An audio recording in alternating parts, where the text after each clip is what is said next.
Good morning, Africa. This is Monday, the 25th of February, and we're super pleased to be talking to you again and sharing what we know and engaging with you on CX stories in Africa. My name is Alden. I'm a customer experience practitioner from Johannesburg, South Africa, and I'm joined by Debbie Akwara and Yogesh Freiling, fellow customer experience practitioners and friends of ours in the industry. The purpose of these webcasts is to talk about CX stories in Africa and to highlight the pockets of excellence, the really good things that are happening throughout the continent, as well as elevate our level of knowledge for fellow African CX practitioners. Today, we're going to speak about measurement, the scientific side of measurement, and hopefully during the next episode, we can talk about some case studies. So, Yogesh, maybe I can ask you to start. What can you tell us really about the scientific elements of measurement, its role, its purpose, and how it should be approached? Sure. I think I want to start with the statement of, we measure what we manage. And when we tend to measure the wrong things, we tend to manage the wrong things. And the purpose of measurement within customer experience should align to that particular statement so that we ensure as customer experience experts or professionals out there that we are looking at a dashboard of the correct customer experience measures. We often tend to lean towards what's best in the market at the moment, and we go in and we all want to measure NPS. And are we really measuring NPS to what its true form, which is loyalty? And is NPS the only and the true number that we should be looking at in isolation? Because loyalty is determined over a period of time. So from a scientific perspective and an approach with customer experience measures, one, you need to ensure that you're measuring the right and the relevant measures. You need to ensure that you're aligning it to the company KPIs. The second thing that you need to understand is that measurement is to shift the business into aligning to three key, almost customer experience KPIs. And we often heard colleagues of ours in the industry talk about Triple Crown. So what do we want from our customer experience measures? What do we want to highlight and what do we want to expose to the business? We want to expose customer longevity, how happy our customers are, and where we need to fix with our customer experience or the entire life cycle of the customer experience. We want to ensure that we are doing what we need to do that's aligned to the customer and his needs. And in doing so, we outmatching the competitor. The third thing that we want to do is we want to ensure that our customers are, one, happy with us, but we also need to start thinking about what our customers want more. So we need to be ahead of the curve with the innovation piece, and our numbers should be able to, our measurements should be able to influence what those innovation pieces need to be in order to continuously start staying relevant. So yeah, I think measurement influences culture. Measurement influences the conversations that you have in your boardrooms, and measurements needs to become more conversational and not just an Excel spreadsheet of how you shift the bar. Everybody needs to understand that the number is attached to behavior and an ROI. Maybe I wonder if I can ask you from your perspective, what you can weigh in. You know, do you support what Yogesh has said? What do you think are some of the scientific elements around measurement? And what do you see currently happening, even if it's to do with your role as a CX practitioner, as an advisor, and particularly, you know, what do you think is happening within certain industries at an industry level with regards to measurement? Yeah, I agree with you guys 100%, right? It's about, and I really want to pick on two things that you said, right? You measure, you manage what you measure, you said? You manage what you measure, exactly, right? I agree with that 100%, because the only way you know that you are effectively managing anything is when you measure. right? Is when you measure. So the same thing applies to customer experience. We also picked on something, said something very key, which is culture. Now, our culture in Africa, really, we're very, very practical people. So at the end of the day, whatever it is that you're measuring and managing, how is that tangible, right? And for every business, that tangibility speaks to revenue. It speaks to the bottom line, and how whatever currency you use in whatever country you're operating in, right? Now, when it comes to measuring, again, I agree with the fact that you have to know the right thing to measure.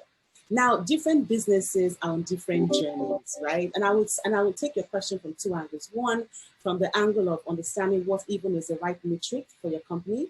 Right. And the second one is just understanding, again, supporting Yogesh's point on science, how to scientifically measure in line with your customer journey, right? Because you can measure anything, but are you measuring in line with your customer journey, or are you measuring in isolation and just highlighting what you want to see as a business, right? So the first part is you need to know where your business is at. And there's something that I always talk about with clients is the voice of the business.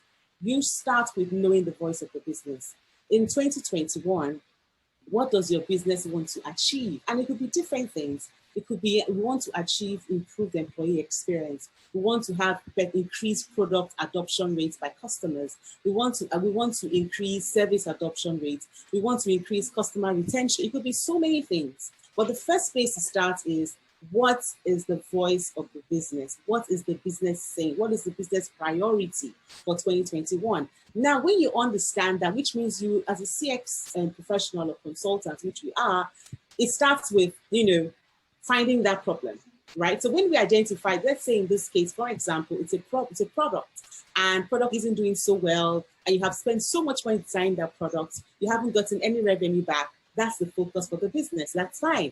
Now, the next thing you want to do is, what is the customer component of that problem, right? So if it's product, what's the customer component or the customer experience dimension to that problem? And that's where the diagnostics come in.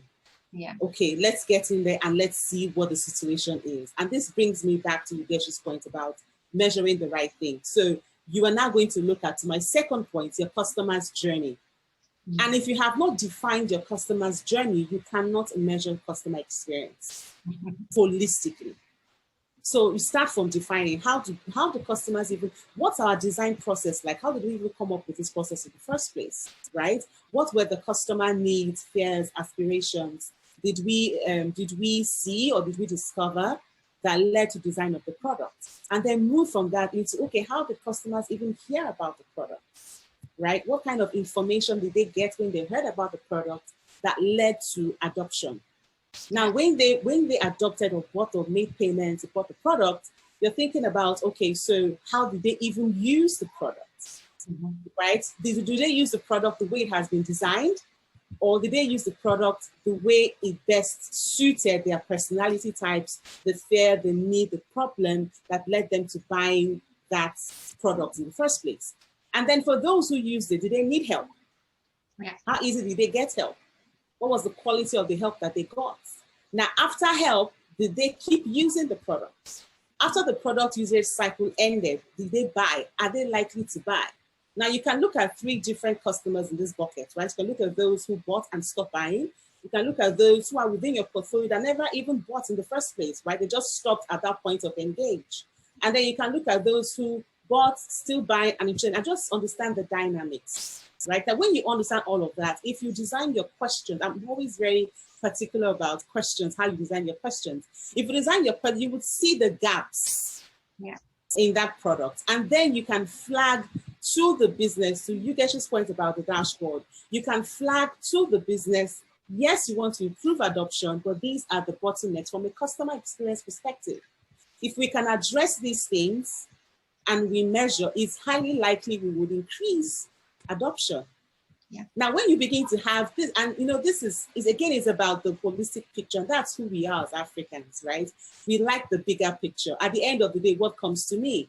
So if you're having a conversation around these customers, let me use an app, for instance. They downloaded, they tried to set up their profile, they stopped midway. At what point did they stop? Those little details show you what the problem is.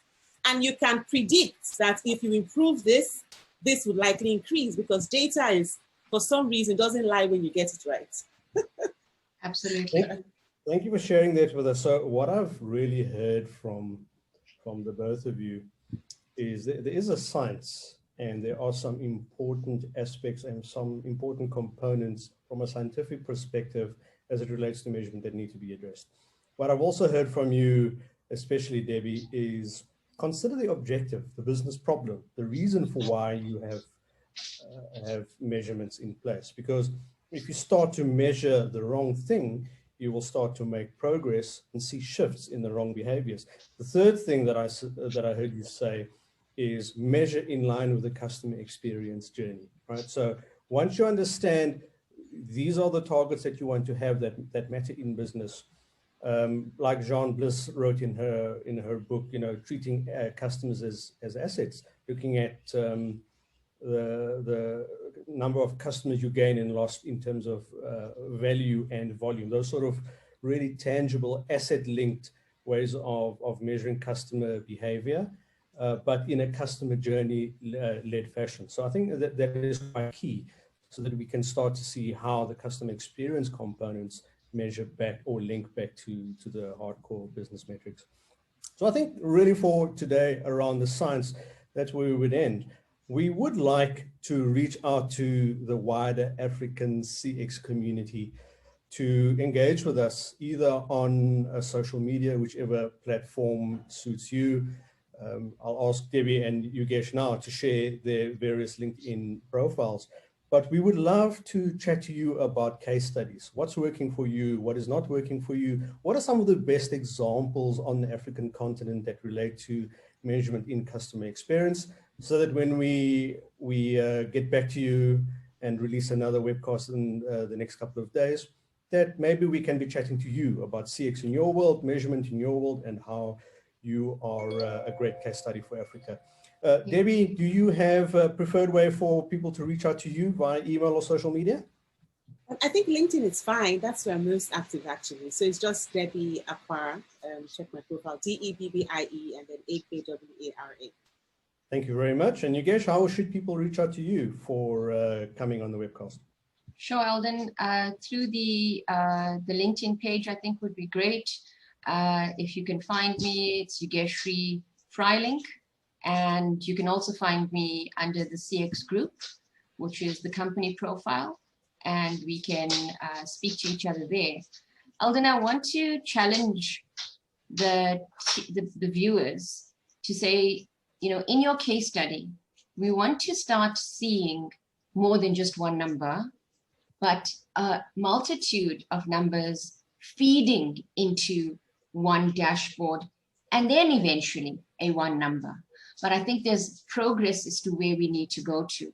And in our experience, what we've seen is there's very limited amount of numbers that we are looking at. And those numbers don't always come back and translate into what the business is achieving right now. So I'd say three things that I want to challenge the audience to come back with in their case studies. We want to see the interactive metrics that you are looking at, which is, you know, what happens during the customer journey, the customer experiences. We want to see the perception metrics, which is what the customer feels about their experiences. And we also want to see the outcomes, which is what customers do as a result of the customer experience that they're seeing. So three things: interaction, perception, and outcome measures I want to see and I want to hear about in the case studies, because I think that's going to be meaningful to the audience, and that's how we're going to learn. The one other thing that I would ask us to do is that if you're not comfortable sharing the company, that's also okay.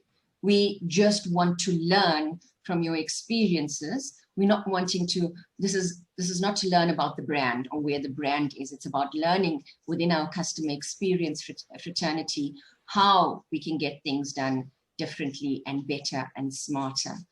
Yeah, I think, Eldon, for me, I don't know whether that's an okay challenge to put out there to the team or to the viewers rather, because we want to get to the bottom of this. We want to get to the more meaningful piece so that we can start showing the proper ROI information that business wants to see. That's customer experience. That customer experience is a good strategy KPI. Yeah, there you absolutely. have it, African CXs, a big challenge from Yogesh, right? So we hope you've enjoyed this. We hope that you will continue visiting with us, watching us, and helping us build our library, our catalog of great African CX stories. We'll see you soon. Thank you. Bye-bye. Bye. Bye-bye.